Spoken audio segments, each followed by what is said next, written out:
اللہ کریم نے فرمایا یا ایھا الذین آمنوا، اے ایمان والو، اے ایمان کا دعویٰ کرنے والوں، لا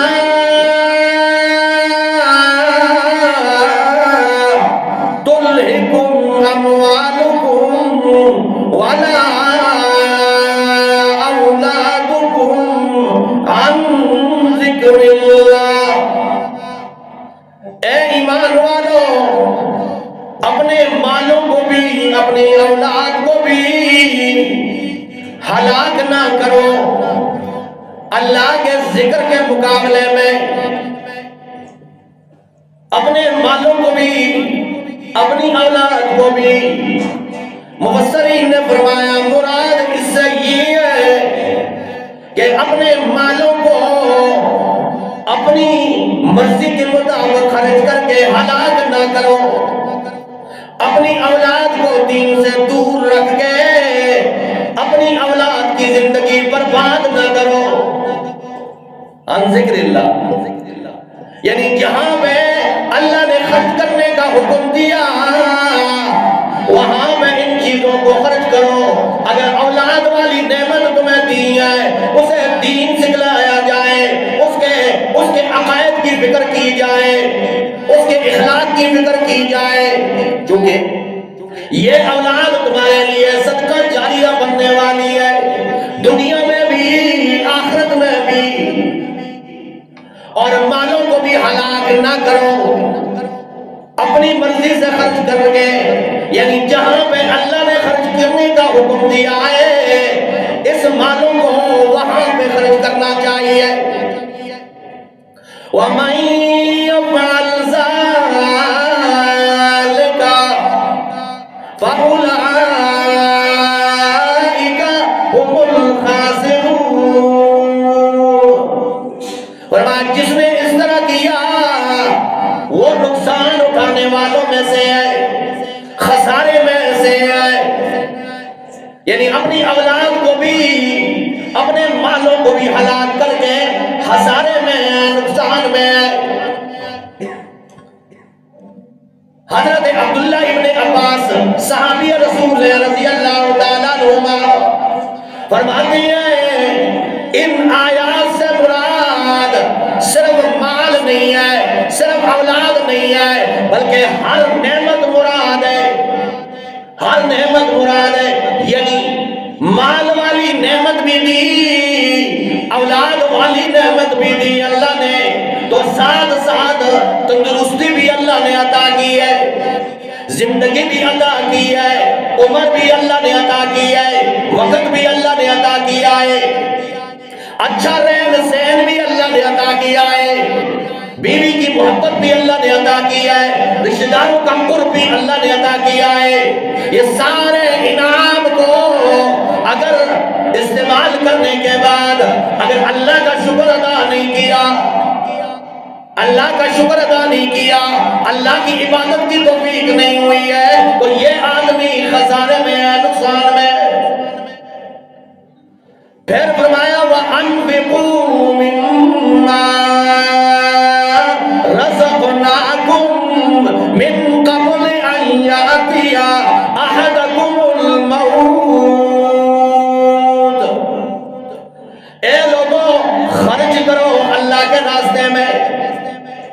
حضرت قتادہ رضی اللہ تعالیٰ عنہ فرماتے ہیں، حضرت مجاہد رضی اللہ تعالیٰ عنہ فرماتے ہیں، مفسرین نے اس بات پہ اتفاق کیا ہے کہ یہ آیت فرمایا زکوٰۃ کے بارے میں ہے، زکوٰۃ کے بارے میں، جو لوگ زکوٰۃ نہیں ادا کرتے۔ یا متقدمین نے یہ نقطہ بھی لکھا ہے کہ وَأَنفِقُوا مِمَّا رَزَقْنَاكُمْ، خرچ کرو جو ہم نے تمہیں رزق عطا کیا۔ یہ نہیں کہا کہ جو تمہارا مال ہے اس میں سے خرچ کرو، فرمایا یہ بات ذہن میں آنی چاہیے، مال کمانے کی توفیق اللہ نے دی ہے، اسباب اللہ نے تمہیں فراہم کیے، ٹھیک ہے محنت تمہاری ہے، ٹائم تم نے دیا ہے، لیکن اس کے لیے طاقت اللہ نے دی۔ مما رزقناکم، خرچ کرو اس مال میں سے، ان چیزوں میں سے جو ہم نے تمہیں عطا کی ہے۔ رزق یرزق سے معنی ہوتا ہے کوئی نعمت کا عطا ہو جانا۔ رزق سے مراد یہ نہیں ہے کہ کھانا مل جائے یا مال مل جائے۔ ہر نعمت جو انسان کے لیے ضروری ہے اس کا عطا ہونا یہ رزق کہلاتا ہے۔ اللہ کی ہر نعمت، اولاد ہے، مال ہے، صحت ہے، تندرستی ہے، زندگی ہے، یہ سب انعام ہے اللہ کے۔ آج لوگ کہتے ہیں جی نماز کے لیے بس ٹائم نہیں ملا جی۔ زندگی اللہ نے عطا کی، وقت اللہ نے تمہیں فراہم کیا ہے، اور اللہ کی عبادت کے لیے ٹائم ہی نہیں۔ لوگ جمعے کی نماز کے لیے خصوصیت کے ساتھ لیٹ آتے ہیں، ابھی تو اذان نہیں ہوئی، حالانکہ اللہ کریم نے فرمایا یا ایھا الذین آمنوا اذا نودی للصلاۃ من یوم الجمعہ فاسعوا الی ذکر اللہ وذروا البیع۔ اے ایمان کا دعویٰ کرنے والوں، یہ ایمان کا دعویٰ کیسے ہے؟ جب نماز کے لیے، جمعے کی نماز کے لیے پکارا جائے، فَسَعُوا، فَذْهَبْ نہیں کہا کہ چل کے آؤ نا، نہیں، فَسَعُوا، تیز تیز آؤ نا، کہیں اللہ کا حکم ٹوٹ نہ جائے۔ فَسَعُوا إِلَى ذِكْرِ اللَّهِ، اللہ کے ذکر کے لیے، وَذَرُوا الْبَيْعَ، اور خرید و فروخت جیسی عظیم ترین عمل بھی تم چھوڑ دو اللہ کی عبادت کے لیے، اللہ کے ذکر کے لیے۔ مفسرین نے فرمایا اس سے مراد پہلی اذان ہے، اور پہلی اذان ہو جاتی ہے، ہم آہستہ آہستہ آ رہے ہوتے ہیں۔ اللہ اکبر۔ کسی نے کیا خوب کہا ہے، ایک واقعہ، آدمی سعودی عربیہ گیا اور کہاں عربی زبان کے ساتھ تھوڑا سا مجھے تعلق پیدا ہوا، کیونکہ عربی لوگ یہاں سے پاکستانی جاتے ہیں، وہاں سے عربی لوگوں کے ساتھ تھوڑا سا تعلق ہوتا ہے۔ کہا میں نے بڑا حیران ہوا، ہمیں تو کوئی پرواہ نہیں ہوتی ہے۔ ایک شاپنگ مال تھا، اس میں ایک بچہ، عربی بچہ اپنے باپ سے تقاضا کر رہا ہے، کسی کھلونے کا تقاضا کر رہا ہے۔ اب باپ کی وہ استطاعت نہیں ہوگی، اب باپ اسے کہتا ہے تعال تعال، آ جائیے، نرمی سے، پیار سے، آؤ تعال۔ استطاعت نہیں ہے ہماری، اب وہ بچہ ضد کر رہا ہے بار بار۔ باپ کہتا ہے تعال، آ جا بیٹا، لیکن بیٹا ہے ضد کر رہا۔ اب باپ نے سختی سے کہا حی، اب لہجہ بدل گیا، انداز بدل گیا، لہجے کے اندر غصہ آ گیا۔ اللہ اکبر۔ کہنے والے نے کہا مجھے بات سمجھ آ گئی کہ رب 5 ٹائم نماز اذان دی جاتی ہے، رب کی طرف سے سزا آتی ہے، یہ نہیں کہا جاتا تعال الی صلاۃ، آئیے نماز کے لیے، نہیں، لیکن رب کا انداز یہ ہے، اللہ فرما رہے ہیں حی علی الصلاۃ حی علی الفلاح، یہ سختی کے ساتھ کہا جا رہا ہے۔ اگر تم گھر کے اندر بیٹھے ہو، حی علی الصلاۃ، جلدی آؤ نماز کے لیے، حی علی الفلاح، فلاح کے لیے، کامیابی کے لیے آؤ۔ اگر تم لین دین کر رہے ہو، بازاروں میں چکر لگا رہے ہو، میدانوں میں بیٹھے ہو، کہیں پہ بازار کے اندر تجارت کر رہے ہو یا خرید و فروخت کر رہے ہو، رب کی طرف سے سزا آتی ہے، علی الصلاۃ حی علی الصلاۃ حی علی الفلاح حی علی الفلاح. یہ رب سختی سے کہہ رہے ہیں، لیکن ہمارے جوں تک نہیں ریکھتی ہمارے کام میں. آج زندگی میں بے برکتیاں کیوں ہیں، بے سکونیاں کیوں ہیں؟ ہم تو اسباب کوئی اور ڈھونڈ رہے ہیں کہ ہم پریشان ہیں، مصیبت میں ہیں. کیا کریں دیجیے، یہ مصیبت کیسے دور ہوگی؟ پہلے بھی ہم نے عرض کیا، دیکھو کتنا واضح اللہ کی عبادت، ہم کو عبادت کے لیے ٹائم نہیں. صحابہ جب پریشان ہوتے تھے اس وقت رب کی طرف رجوع ہوتا تھا. حضرت عثمان غنی رضی اللہ تعالیٰ عنہ نبی مہربان صلی اللہ علیہ وسلم سے ملنے کے لیے آئے. دروازے پہ دستک دی، ازواج مطہرات نے کہا کون؟ فرمایا عثمان آیا ہوں. اللہ کے نبی کہاں ہے؟ فرمایا 3 دن کا فقر و فاقہ ہے، مسجد نبوی کے اندر سجدے کر رہے ہیں، اللہ کے سامنے گڑ گڑا رہے ہیں. ہم تو اسباب ڈھونڈتے ہیں نا، اللہ کا نبی ہے سجدے میں رب سے مانگ رہا. حضرت عثمان غنی رضی اللہ تعالیٰ عنہ رو پڑے، میرا مال کس کام کا کہ اللہ کے نبی صلی اللہ علیہ وسلم بھوکے. گھر گئے، کچھ جو تھا، کچھ بکری چھوٹی سی اسے ذبح کی اور لے آئے، کچھ کھجوریں تھی.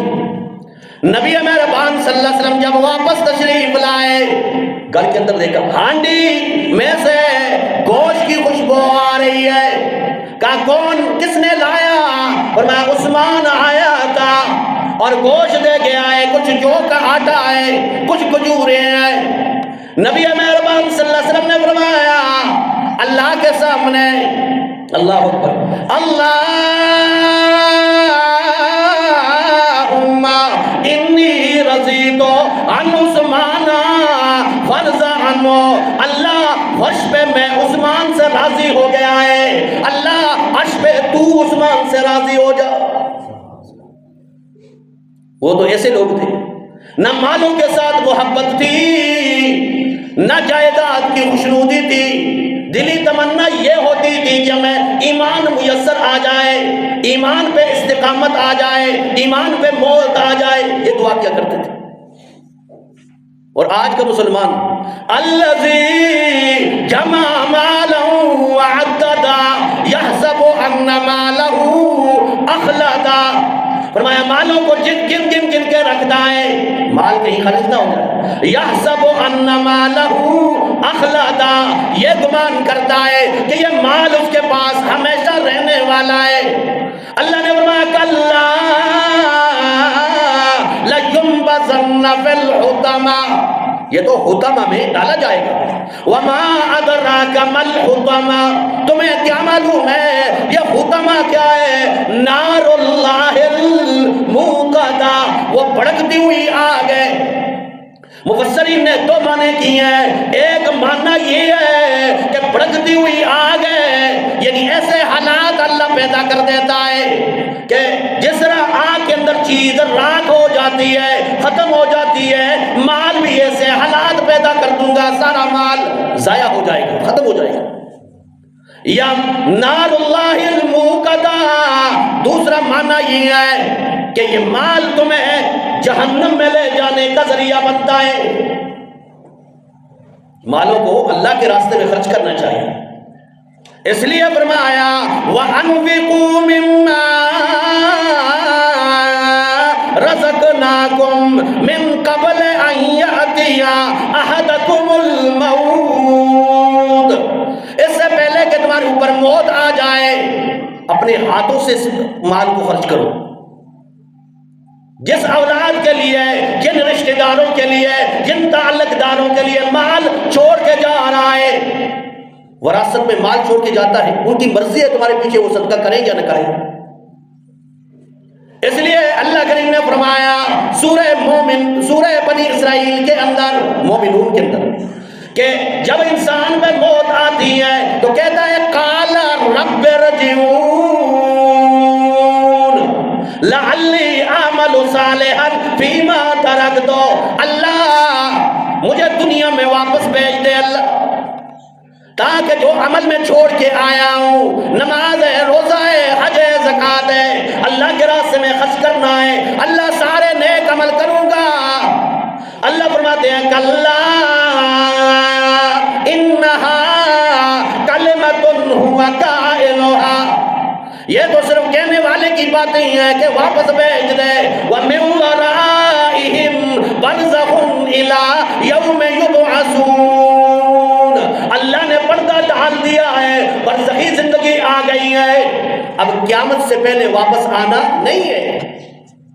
جو اعمال کرنے کی توفیق دی تھی، مال دیا تھا، اسے خرچ کرتا، زندگی دی تھی، اس میں عبادات کرتا، ریاضات کرتا، اللہ کو یاد کرتا، اب تو موت کا پنجہ اس پہ اللہ نے گاڑ دیا ہے، اب کوئی اسے بچا نہیں سکتا ہے، کیونکہ اذا جاء اجلھم لا یستاخرون ساعۃ ولا یستقدمون، جب موت کا پنجہ آتا ہے، گاڑا جاتا ہے، موت کا اجل جب آتی ہے تو فرمایا ایک ساعت بھی اسے مہلت نہیں دی جاتی۔ تو اللہ سے دعا ہے اللہ ہمیں عمل کی توفیق نصیب فرمائے۔